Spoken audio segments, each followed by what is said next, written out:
Hi, today I'm running Google Pixel 7 Pro and I'll show you how to change notification sound on that device.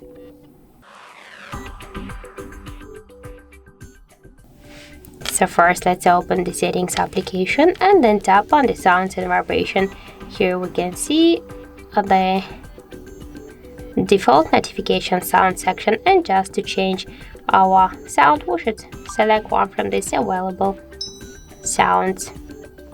Okay, but be sure that you are connected to the Wi-Fi or another mobile data to use the another just ringtones here. For example, I'll use this one, then just click here to the save on the right upper corner, and now we can see that we just successfully changed notification sound on our Google Pixel.